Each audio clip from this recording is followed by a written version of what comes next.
Hello, everybody, and welcome to Snow Day, your number one stop for reviews, rants, and other idiocy in the world of gaming. I'm your host, Hunter Farrell, and thank you for listening. Let's get started. Quick heads up that today is brought to you through a mask in order to align with the COVID rules of going back to school. Thank you.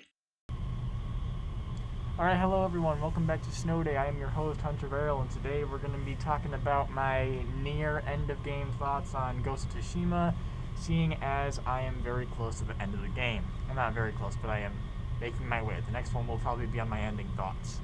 Now, as I've had a lot of time to sit down and think about this, I'm horribly conflicted, more so than ever, on how I feel about this game, because sometimes I feel like it's the best game I've played in a while, and other times I feel like it's the worst game I've played in a while. I'm so horribly I don't know what to think. There are some sittings where things feel great, some where things feel awful, some where things feel both. It doesn't really matter. It's just so hit or miss in some areas that it's just so hard to put into words, which is exactly what I have to be doing. So I'm going to be trying to put things into segments for today. Firstly, I'd like to start with the story and why it sucks. Originally, I thought that the story was impossible to like, but equally so to hate, because it's just so incredibly bland and unwilling to take risks. And then I realized that's exactly why I hate it. So it's not impossible to hate. In fact, it's far from it, because I very much despise it. It is so just undeserving of all these narrative feats that it keeps trying to push in, because the characters just aren't good. I don't enjoy any of them, and I don't think any of them are just well written.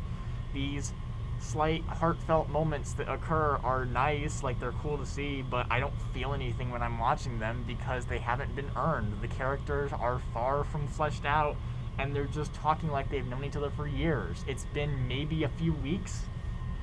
It just feels so sloppy, and especially compared to everything else, the graphics, the combat, even though the combat is, bad at times, it's never horrible. Well, yeah, no, it's never horrible. The main thing I'm just trying to say here is that the story is so bad in a game where everything else is just so on high. Even when the combat is performing poorly, it's because they're trying to have it do something that's too grand for its own good. But the story?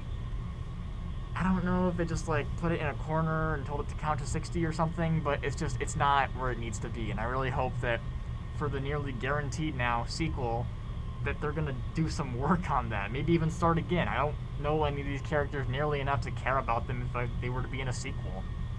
I don't care where it ends up next, and that's a really big problem. If the sequel to your game's story can start anywhere without having any real impact on the player, do I even need to say it? Next is the combat, which is even more hit or miss than usual. It just terrifies me that something could be so 0 or 100 because the game doesn't seem to understand in certain parts of its story that it isn't a set piece game. Set piece being a big, crazy, bombastic spectacle that happens in order to make things feel more alive, but is heavily scripted. The Uncharted series is very well known for these, hanging off the edge of a plane, train level, all these crazy things that all players are to experience because they're a part of the story and they're scripted.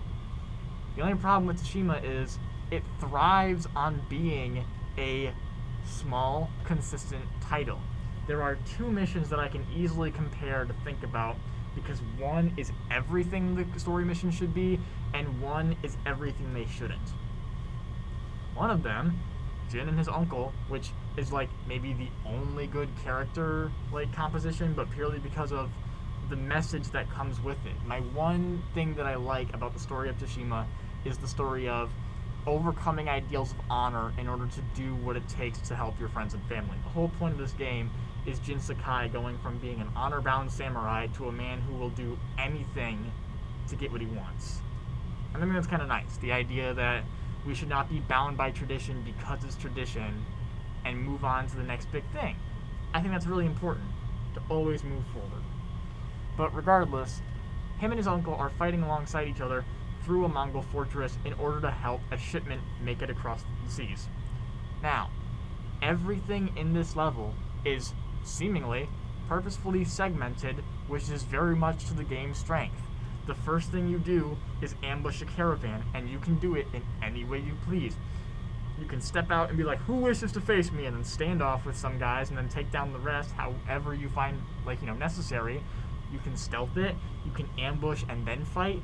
It's important to have that kind of openness in a game that has so many different ways to combat enemies. Why so many story missions force you into combat scenarios where you have to do certain things, I will never in my life understand, because it is so much more fun when it's open. The game thrives from the ability to throw your player in and out of stealth combat and allowing you to use these ghost weapons and archery weapons and ranged melee, everything as you wish, not as it's intended to be used, but as the player wants to. I think that's great. And then, from there, you work your way through a fortress. But it's not like you're fighting the entire fortress at one time. You make your way through several small to medium-sized encounters with Mongols. And it's perfect because the number of enemies never gets too high. It never becomes obscenely overwhelming and it breaks the combat down and everything just gets all squishy all of a sudden. It's nice. It's fluent. I like it. It's mwah.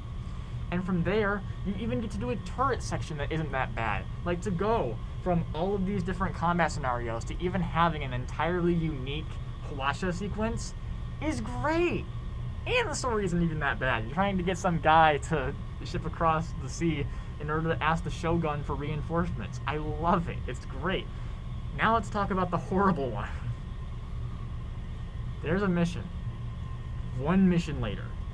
The pure contrast is perfect because they are literally one mission apart, where you have to defend a town from Mongols that are storming the castle. This mission fundamentally does not work. Jin Sakai is no longer the Ghost of Tsushima. He is the man who is flailing around trying to swat at like 10, 20, 30 Mongols at a time. The very first thing you have to do is take down turrets, which contains horribly unappetizing cuts. The game has this horrible habit of cutting to black, having sound effects or dialogue, and then cutting back to the game and having the action been done. There is one inexcusable moment in a story mission where you have to flee an area that is under siege by boat. You go to the boat, you press the button, fades to black, water noises, bam, you're safe. It's disgusting and I hate it. Why? And things only get worse from there. After shutting down these turrets that are firing on the castle, you have to fight off a ludicrous amount of Mongols that all have different weapon types. And again, if you ever strike a guy more than once with a stance that is not directly impaired to his weapon, the game will cut to slow-mo. A huge tip will show up telling you to switch to the required stance. You switch to it, it comes out of slow-mo, and then you can play the game. All of these roadblocks are the worst things to ever happen to single-player games. Apart from microtransactions, but I'm not going to get into that because that is a whole nother evil. I mean in terms of good games, that is the worst thing to happen. Now, from there, again, things only get worse. As you storm the capital, Mongols will occasionally face to fight you, but most of the time they'll just be looking the other way. I don't know. It's just it's not that it's unrealistic or anything. It's just not fun to run up to a people whose backs are turned to you in the middle of a big fight, but you can't assassinate them because you're technically not in stealth. And then as you walk up to the steps to the main building, there's a big commander waiting for you with this huge boss battle. And it is the worst boss battle in the game so far from what I've played. And I've had a lot of boss battles. They're in the form of duels where your enemy's name is all big and their health bar spans across the top of the screen instead of just being over their head. And you have to just fight them. Unfortunately, this boss is horribly unfun to fight against. He just isn't an interesting... I literally cannot put into words what makes it so unfun. It's a combination of the fact that the entire game up to this point has taught you to dodge certain attacks and parry others, but after dodging attacks that are only supposed to be dodged, you can't attack him, so you have to just I died my first attempt trying to play by the game's rules. My second attempt, I pressed triangle a bunch and won.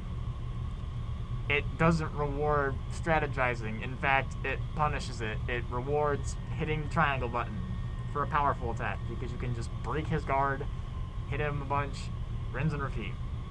And after that, you are given a special stance, the ghost stance, which is one of my favorite parts of the game, and yet it's ruined by this level. And once again, they clearly wanted to have something big with this level. Huge, overarching set pieces with tons of Mongols. You get introduced to a brand new ability that stays with you for the rest of the game. You're able to one-shot commanders now. All of these big things should have been one of the best missions of the game, but it's not. It's one of the worst because Ghost of Tsushima constantly forgets that it is a game about fighting small groups of enemies in multiple different sections instead of one section of a ton of enemies. It feels like they had two different teams working on these missions, one that knew how the game works and one that just doesn't get it. It's so aggravating that in a game that I could enjoy so much, there would be missions that are this bad. And to put the cherry on top, in my footage, I was looking back. I didn't notice it the first time around. When you get the ghost stance for the first time, enemies are terrified when you use it, and as such, they're supposed to run away because a big samurai man. But as I was running down the castle steps, there were enemies that didn't move at all. Like some came up to fight me, others ran, some just kind of stood there, not like prepping themselves, just completely idle. I think that was a glitch. If not, that's even worse. Because if I can not know whether or not something is a glitch and it was on purpose, that's problematic. Especially if they don't, pull out a big gotcha at the end, and it's not a gotcha. It is the opposite of a gotcha. Well, seems as though at this point all I've got left is to finish the game. So, I am Hunter Verrill, signing off for Snow Day. Goodbye. Hey, thanks again for watching Snow Day. Again, I am your host, Hunter Verrill, and I am signing off. Hopefully, in a little bit, I'll have a YouTube channel running up so I can keep all of these in one place, and I will absolutely be getting some better audio gear so I don't sound like garbage when I'm talking. See you next time. Bye.